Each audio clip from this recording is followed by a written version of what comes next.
Well, people across Ohio are doing some amazing things, and this first video is of some Girl Scouts, Junior Girl Scout Troop 71268 in the northern part of the state. They've arranged for boxes of Girl Scout cookies to go to some of the folks who are driving the trucks who stop at the Amherst Plaza, and you're going to watch their story. Do you know what everyone needs to save lives and serve people? What? Stuff. Stuff? Lots of stuff. Do you know how everyone gets the stuff they need? How? Trucks. Trucks? Big trucks. Where would we be without the truck drivers making sure that our hospitals receive important supplies? What would we do with no one making sure grocery stores are stocked with things we need? Like carrots. Or milk. Cabbage. Canned tomatoes. And toilet paper. We'd be in pretty bad shape without truck drivers. We think now is a great time to show truck drivers how much we appreciate them. With cookies. Lots of cookies. For only $5 a box, you can donate cookies to the truckers traveling along hauls through Ohio. The Ohio Turnpike Commission will make all the donated boxes available to truck drivers to take a break in their busiest travel plazas. Contact us through the info provided with this video to donate a box or 2. Or 6. Or 10. Or 75. So that we can bring lots of smiles to their faces with lots of cookies. Just like they bring smiles to our faces when they haul ice cream, strawberries, mini cupcakes, sushi, and pizza. Thank you for helping us help others. Keep on trucking Ohio. See you later. But only from a nice safe distance of 6 feet or more, please.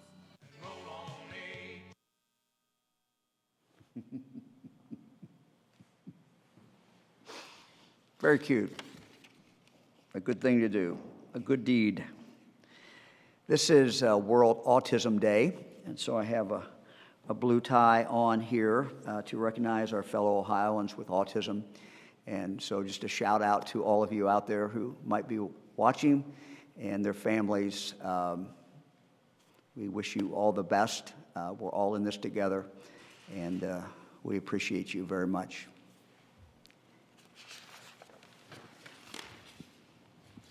Yesterday, we talked about the need for personal protection equipment. We talked a little bit about the group that we have together, trying to get this, find it where it's already been manufactured. But we also reached out to our manufacturing folks in Ohio. We put together the Manufacturing Alliance website, and we asked people, businesses who might be interested in supplying some of these things to go online. And we have had, as of this morning, we had over 600 businesses that went online to see if they could be of help. So we continue to encourage people to go online. We're excited about the number that went online. This is repurposingproject.com. Repurposingproject.com is the way you can reach that. And again, you click on and you see all the different things that we need to protect our first responders, to our nurses, our doctors, everybody, medical personnel. And you can then go from there. And you can create the contact, and so we can be in contact with you. But you can take a look at what is there, and you can see whether or not you can manufacture that. Today, I'm announcing the creation of our Economic Advisory Board. Throughout this crisis, I've relied on medical experts. I've relied on people in the field, people who understand pandemics. We put together a group of 14 doctors, and Dr. Acton and I have been talking with them, listening to them. Dr. Acton has also been reaching out to other experts around the country. So just as we have looked to experts to help us move through this crisis, we're also looking to experts as we move forward and as we will come out of this and as we focus on our economic recovery. We know this is a tough time. We know that very, very difficult, but we also know we will come out of this. The sun will come out. Actually, sun's out today, at least in central Ohio. But we will have the opportunity to move forward. So advising Jon Husted, myself, and our administration will be this economic advisory group. We've asked Frank Sullivan, CEO of RPM, to head this up, and the names will be posted on our coronavirus website, the regular website, and you can see who is on that advisory group. I've received texts, calls from people who are concerned about they might have a child who is working in retail. They might be working in retail. And one of the questions is whether or not they can wear a mask if they want to. And I want to just use this opportunity. I know Dr. Acton may talk about it as well, but to say that is just fine. And we would encourage employers to allow your employees to wear that mask. Now, we are very short, as you know, on the N95 masks. These are the masks that health professionals need to be wearing. But the other mask that, as Dr. Acton has explained to me, really kind of protect other people as much as they do us. In other words, it stops, when we might spit something out, stops that from going out. They're masked like these, and I know many people are making these. This one that you'll see here has been made by Angela Harris, who is General Harris's wife.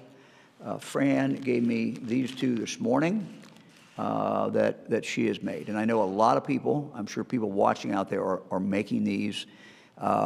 There's still discussion going on about whether everyone should be wearing these or not. I'm not going to get into that. But I think people who are in retail who want to wear these certainly should be able to wear these. I talked to the CEO of a major grocery company in Ohio today, and he said that their employees have the permission to wear these. So I would encourage anybody in retail, if your employees want to wear one of these, I think that is a good thing, and I know many of you are making those. Speaking of the N95 masks, the other mask, not these,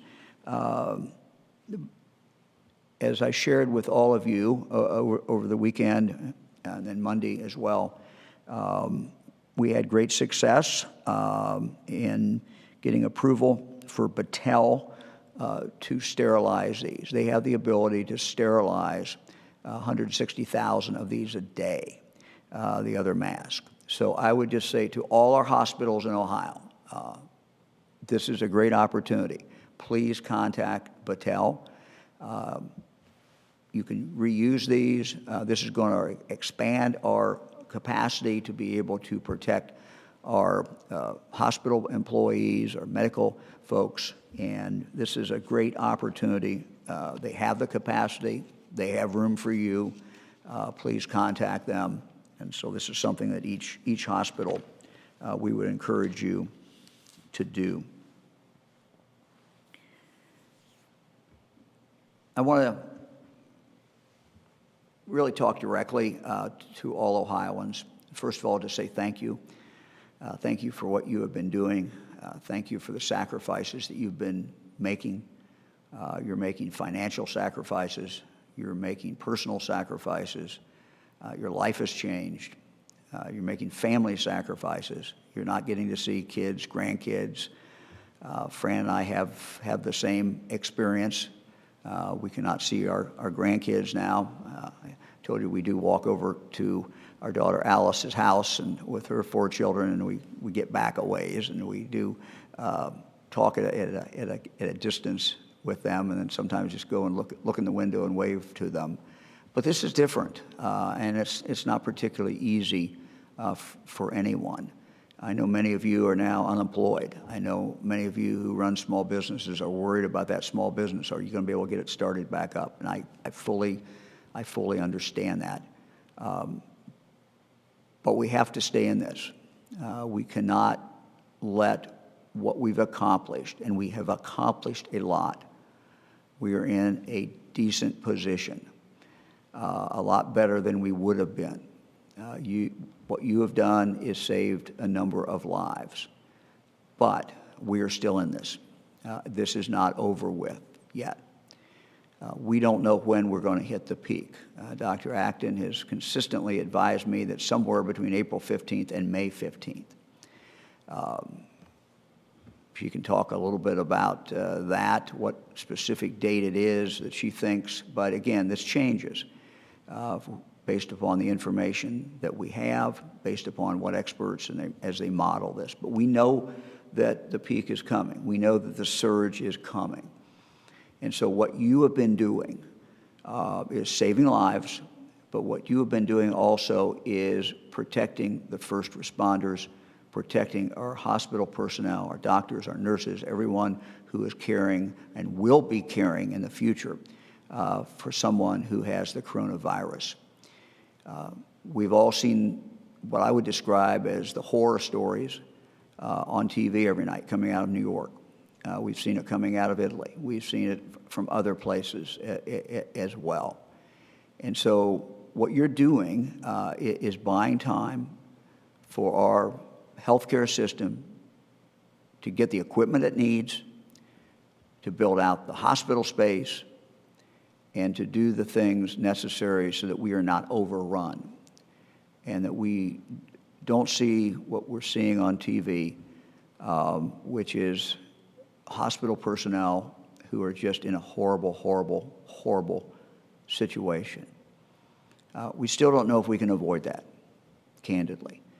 We have a group of people from the private sector, the public sector, that are working every single day, and we've talked about this, to find the equipment, to find the N95 masks, to find the ventilators. We have people in the manufacturing sector who are trying to get up to speed quickly so that they can make component parts of some of these things or make the ventilators. So all of this is going on as we continue this. Dr. Acton, again, tells me we're looking at a range of dates before we even hit the peak. And that's just the peak. So it's clear, and I think we've been signaling to everyone that we're not going to be able to go back to normal. And if that peak does not come for another month, which is certainly very possible, we will continue to have to stay at home. We're going to continue to have to do what we have to do. We've had, and you'll hear in the numbers from Dr. Acton, 81 of our fellow Ohioans have died. The number may be higher. There may be people who died, and frankly, we did not know it was from coronavirus. But the number has jumped from 65 it was yesterday, it's now 81. We're going to continue to see these numbers go up, no matter what we do. But we can keep the numbers down, and we can continue to save lives. Over 2,900 of our fellow Ohioans we know now have, in fact, been infected. And again, the dangerous thing, one of the more dangerous things about this is people can become affected, they can be spreaders, and don't show yet the symptoms. We are in a race. What we do each day impacts our defenders. Our defenders are the people in the front line, the nurses, the doctors, hospital personnel, people who work in nursing homes. These are the people who are really the heroes. And in the weeks ahead, we're going to see them do what they have to do. And we're just very, very grateful. So today, Again, this is nothing any of us wants to see, but Dr. Acton will be issuing an additional order. This order, the current order that we're operating under, I believe expires Monday night, midnight. This new order will kick in right then, so it will kick in Monday night. This is a stay-at-home order, essential business order, and it will extend till May 1st. This coincides with what we have done in regard to our schools. Basically, the same theory. We're pretty sure there's no way we're going to be out of this by then. And I just say, if there's some reason we do get out of it and we have the ability to let up, then we certainly can do that. We can put a new order on. But this is our best estimate that things are certainly not going to be ready to go prior to May 1st. The order we put out is very similar to the current order. I want to red flag or flag for everyone a few of the changes. And the changes have come about, frankly, because of what we've heard from mayors, from county commissioners, from local officials, from police, from sheriffs, but also from you, from private citizens. And we've tried to make the order more fair. We've also tried to fill the gaps, frankly, where we're seeing hot spots in the sense that we're seeing a lot of activity, people coming together in spite of the order. We've tried to deal with that in this new order. So let me go through, and this will all be online, but let me go through some of the changes or some of the additions that you will see in this order. Again, this does not go into effect until Monday night. We've created a dispute resolution panel. This will be in cases where very similar businesses are being treated differently in different counties or under different health districts, 113 health departments in the state of Ohio. So if we have a business that is similar to another business and one county treats it one way, another county treats it another, we have created a dispute resolution group, a panel, Sherry Maxfield from Commerce, Lydia Mihalik, DSA, and Sam Randazzo, the PUCO. These people will judge it, take a look at it, and we'll make a decision. One of the complaints that we constantly hear about every single day is overcrowding in stores. And again, the rules about crowding apply in stores as they do every place else. And we have to go back to what's the underlying, what are we trying to do? We're trying to keep people apart, and we're trying to keep this from spreading. And so the new order requires retail businesses to establish a number of people that should be in that business at one time. We're not telling them what number to set, but because every business is configured differently, the aisles are different, the total square feet is certainly different. But we want each of these businesses to set a number, post the number, everybody in the store knows the number, and then if they fill up to that number, then they stop people from coming in. And I know businesses, there's some retail establishments already doing this. They let people in when they think it is safe enough and it does not shove people together. Again, we want people to be able to buy their groceries, we want them to be able to go to the hardware and do these things, but we also need for them to be safe, and we also need for that to be that safe environment. The other thing we talk about here is entering the store itself. Again, many companies, many businesses are already establishing a 6-foot strip where they just put tape and keep people that far apart. Again, that is one way to do it as people are actually queuing up or lining up to go into an establishment. People traveling to Ohio. Anyone who is traveling to Ohio, coming into our state, we ask them to quarantine for 14 days. Stay home wherever they're going, if they're coming back here and they've been out of state. Now, We obviously make exceptions if someone is working along the border, if someone lives in Cincinnati and they're working in northern Kentucky, or someone is in northwest Ohio and they're going into Fort Wayne to work, they are certainly not covered. But we're talking about people who are coming in from out of state, who have been out of state and coming in. Again, this is for their safety, it's for everyone's safety. We've received a lot of questions about weddings. Look, we are not going to regulate weddings. We're not going to regulate funerals.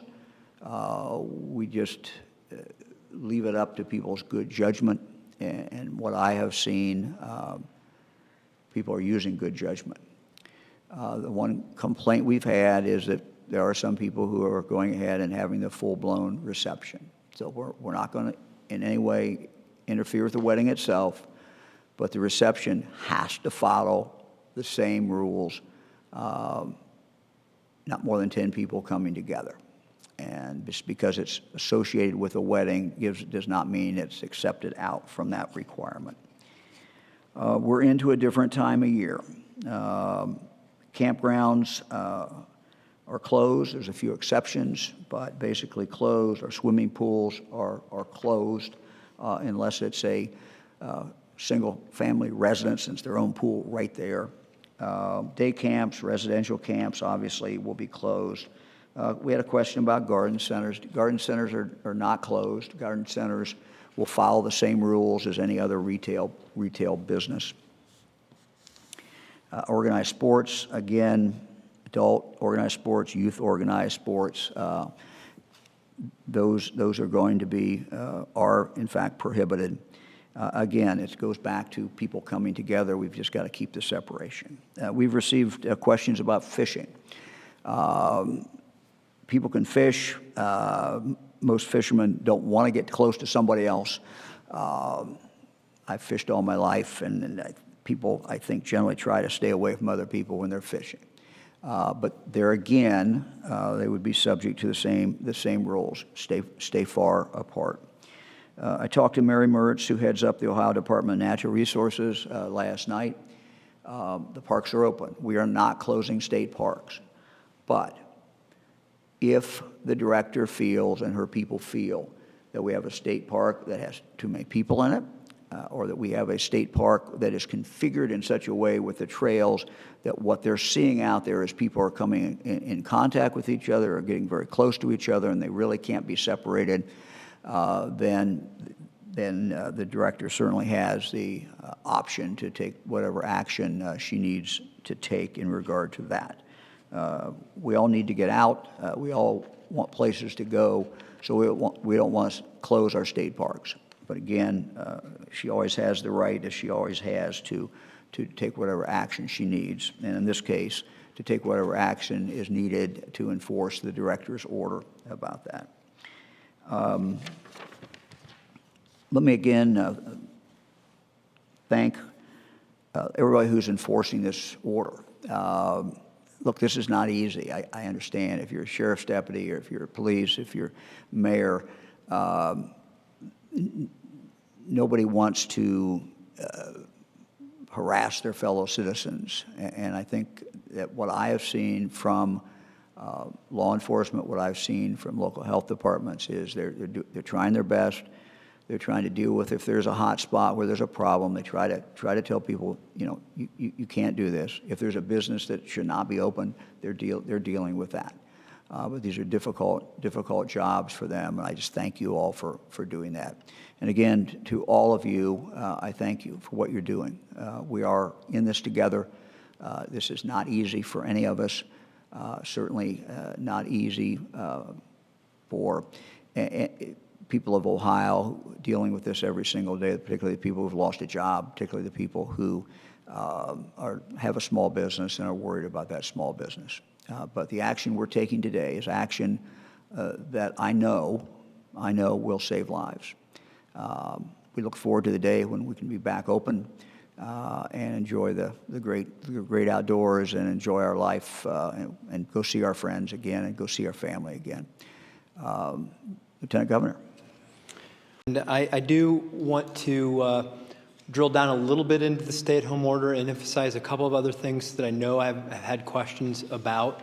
Will get questions about is probably more appropriate. First of all, reiterating something the governor said. Thanks to all the public officials out there, all the businesses that helped us, advise us on trying to get this right. It's been your counsel has been extremely helpful. Governor emphasized enforcement. Enforcement is really a fundamental fairness issue because most people, most businesses have been following this, and we are seeing good results of that in Ohio. But for the few who aren't, it's just out of fairness that we owe it to those who are following the rules to enforce these orders to make sure that we treat people fairly across the state. A couple of additional items that were added for clarification. We know that there's been some revised guidance from Homeland Security under the CISA description of essential businesses. The addendum, the amendment to that really covers e-commerce. So if you're in that area, if you're a business, I encourage you to look at the addendum that will be attached to the order. I know a lot of you called about the fundamental fairness regarding the travel, the self-quarantine under the travel order. It's very important that was in there. We know that that most of you have done it the right way, so people who are coming in from other states, it's important that you not add to Ohio's problem that you have to follow the rules. It also, we have when we wrote the first order, it was a little cooler. We know it's now getting a little warmer. We had questions about lawn mowing and lawn mowing services. We've addressed that. We know that some people, particularly if you're elderly, you may not be able to mow your yard or take care of the things that you need to. There's a provision under Section 2 about a single person being able to come and perform those kind of tasks for you, that they would be covered under that. An important point, Governor mentioned, this doesn't go into effect until Monday, so the dispute resolution component, more information will be coming to you, excuse me, on how that will be enforced and how, if you have an issue, that you will be able to engage in that process. Next, I want to do a clarification from yesterday. We had a lot of questions regarding the executive order regarding foreclosures on commercial mortgages and properties. I ask you to read the order. I say that about all this, whether it's the new order that just came out under stay-at-home or the order that came out under foreclosures on commercial properties. It did not say you do not have to pay your rent. It did not say you do not have to pay your mortgage. Okay, let's be clear about that. What it really says is that we're hitting a 90-day pause on foreclosures, and that if you find yourself, due to COVID-19 coronavirus, that you cannot pay your mortgage or pay your rent, then you need to work that out, the terms of that, you need to work that out with the financial institution or your landlord. It is not a license to not comply with the terms of those arrangements. You need to make new arrangements. The unemployment numbers. I know that the national numbers came out this morning. They were very startling to people. To put in perspective, we added 272,117 people for the week ended March 28th. In the last 2 weeks, we've added 468,414 people to the unemployment rolls as a result of coronavirus. To put that in perspective, all of 2019, we had 364,603 people apply for unemployment. So we had more than 100,000 people in the last 2 weeks apply than we did in all of 2019. And that has put a huge burden on Director Kim Hall and her team at ODJFS. Director and I talk every day. She's added 300 new employees as of today to the call center to help with that system, and just told me right before I came in here that they expect to add 1,000 by the end of next week. So They are bringing this online as fast as they can, but we know it's still, for some of you, not enough. It continues to improve. We're adding also tech capacity to the 16-year-old system that we have, trying to make sure that this gets done right. Remember, the number is 877-644-6562 if you want to use the phone line, or unemployment.ohio.gov. Expanded hours. We know that it's been 7 to 7 on weekdays. We've expanded on Saturdays from 9 a.m. to 5 p.m. and on Sunday from 9 to 1. So you will be served during those time periods as well. And that we know that many workers, this is a helpful tip for you, workers who lost their job related to coronavirus may use a mass layoff number on their applications. That number is 2000180. That's 2,180. If you add that to your application, that will help expedite it through the process. And if you've already filed, though, no need to go back and put that number in there. This number just helps with the expediting of the process through the system. Now, having touched on some of the disappointment that certainly lies within those numbers on a human level and on a larger scale, we know that there are also employers out there who are trying to serve people who can't find enough employees. It's literally a huge problem in those critical parts of our economy where businesses have been overwhelmed by the nature of how things have shifted in the demand that's out there in the economy. We've created an essential employers website to post and find jobs. It's coronavirus.ohio.gov/job search. It's on that coronavirus webpage, coronavirus.ohio.gov/job search. You can search by your city or region or statewide if you'd like. Already, we just launched this. There are already 11,903 jobs that are on there, posted on there already. We're working, these employers are the ones who need it the most. They're people who are producing PPE or medical devices or supplies for the healthcare industry, grocery stores, pharmacies, nursing homes, hospitals, tech companies that are providing the support for the tech system that we all rely on right now, the food supply chain, distribution, delivery. So if you're an employer who's an essential in those areas or essential part of what we're doing, I would even add critical part of what we're doing, you can go online and post your jobs there. And if you are in a position to work, we encourage you to go online and get one of these jobs, even if it's just part-time. They really, really need you to help out in this time of need. It is just critical that the few who can work step in and do so for the many who need you. And in closing, I know the governor and I were supposed to be in Williams County and Sandusky County this week to celebrate bicentennials. I mention this because I grew up in Williams County. We were supposed to be there to celebrate bicentennials, but we're not. We miss you. We know that there will be a time for celebration in the future, and we'll be back to see you. And I also want to, we get these things every once in a while. Had some folks in St. Mary's, Ohio, send us these shirts, the Ohio Strong t-shirt. We really appreciate how everybody's just pulling together during this difficult time. We are Ohio Strong. We will get through this. Thanks to all of you who are making a difference during this battle. Governor? Lieutenant Governor, thank you very much. Dr. Acton? Thank you. Good afternoon, everyone. I just appreciate everything you're doing. The governor and the lieutenant governor have announced the extension of our order, and I'll talk a little more about that in a minute, but I do want to just emphasize the numbers again that the governor shared. We are at 2,902 cases as of early this morning.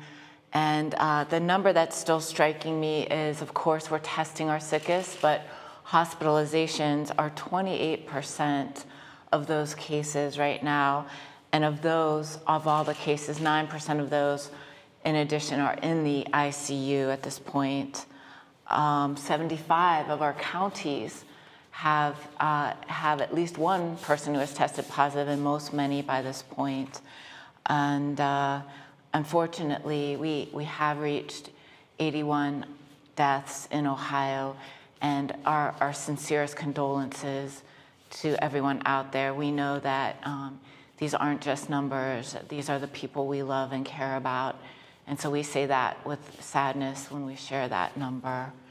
I want to tell you that we are boosting our staffing, and for those of you who are workers in any of our boarded specialties in Ohio, you will be receiving a survey, and I hope you'll take the time to fill that out. We're going through all our licensing boards, looking for people who are currently licensed or retired. Perhaps if you're a healthcare or behavioral health worker, maybe you are in an elective part of healthcare, but you can be redeployed. We would love to know that. So Board of Pharmacy, Chemical Dependency, counselors, social workers, dental board, medical nursing, psychology, the State Board of Emergency, medical, fire, transportation, veterinary, vision, and more. So you will all be receiving a survey, and really appreciate that you would take the time to fill that out so we have a better understanding of folks who could pitch in and help out. If by chance you're here in a different circumstance, maybe you're not a part of those boards, you can always go to together.governor.ohio.gov, and we'll keep that all on our coronavirus website that you always see beside me, just so that you can maybe tell us what you can contribute to this staffing as well. We know we're med students, nursing students, a lot of others, we're reaching out to you in different ways. So stay tuned more on that, because we have a lot of ideas about how you can help us and help this effort as well. Next slide, please. We will have a new dashboard, a little new way it looks on our website as well. These are some of the other numbers that I've been mentioning. I saw some of you at, I believe, cleveland.com are doing some graphing and things, and someone had noted the male-female ratio. I have to say at this point it's pretty split. There really isn't anything that our data is telling us that I could really say there's a difference between women and men getting this disease. We do know, however, that, next slide please, young people are being affected by this, and as the weather is getting better, we've talked a lot about young people taking the time to take this very seriously, and I do need to let you know that young people are being hospitalized, young people are dying from this, and I do want you to take care. I know we all again, another question that had come up yesterday quite a bit was, the length of time this is going to be. And I didn't mean to ruin all of summer for folks when I said I can't give you complete hope about summer, but I do want you to have a realistic sense that if we are anticipating a peak somewhere between the end of April, mid-May, that is the peak. We are, thanks to all of your efforts, looking more all the time like this blue curve. But as you can see, that peak stretches out. At that time, it won't be one day, and then it just falls away. It will be day after day of a lot of hospitalizations.